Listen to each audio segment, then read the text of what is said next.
decade, but critics says there was no plan or financing to deal with the workforce crisis, and older people will simply be encouraged to downsize to more suitable homes under plans to kickstart the development of assisted living facilities. We're not even looking at huge sums of money either. Let's talk to Dr. Jane Townsend, who's Chief Executive of Homecare Association, the UK's membership body for home care providers. Good morning to you, Jane.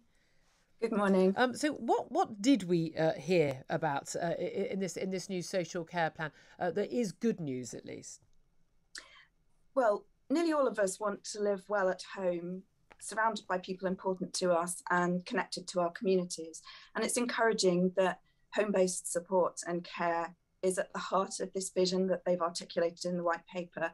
They've also recognised the vital importance of good housing, the potential for technology solutions to enhance the support available. And there's also help for informal carers and help for citizens to navigate the care system, which many do find quite challenging. So there are some very positive elements, and we support the overall vision, we support the aspirations.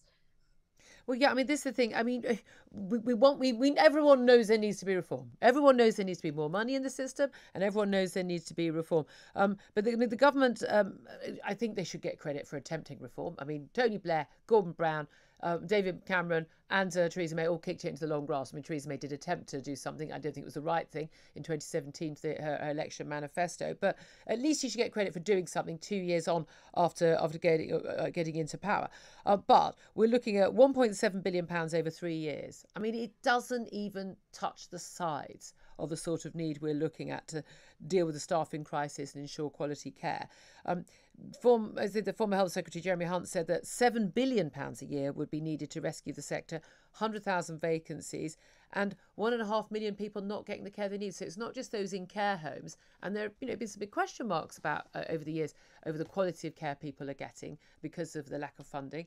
But also the huge number of people who are, as you say, desperate to remain in their own homes and just getting, someone, if they're lucky, popping in for 15 minutes to check on them. And they're simply not getting the care they need to live a decent quality life. No, so, the aspirations are great, but the implementation plan and the funding to match are not there.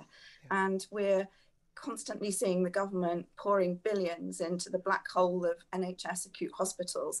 And we're not seeing a meaningful shift to supporting people in the community, enabling them to live well, to avoid people having to go into hospital in the first place, or and it's very difficult for people to get out of hospital quickly at the moment as well. As we know, I mean, that's a big issue, and that's another pressure on the end. I mean, and for so many different reasons, it makes sense to make it possible for people to stay out of institutions. I mean, again, there's a £300 million housing fund to help adapt older people's homes. But again, a lot of people, if you're living in a high-rise block with a lift that breaks half the time, that's not going to be any use to you at all, is it? I thought it was a fascinating fact that came out. Just only 0.6% of people in the UK live in supported living schemes, but in Australia and the United States, it's 5%. Of people, so that it's just accepted. You go into these sort of these housing developments which are designed. They've got more space. They can just go and build a development at the edge of a town. Maybe we don't have that sort of space and stick to planning rules, but building developments that are suitable for elderly people, so they can be active and keep company, be around other people, but still maintain their privacy and as much independence as possible. That would seem to me to be the way forward. Yeah, housing with care is a very positive offer.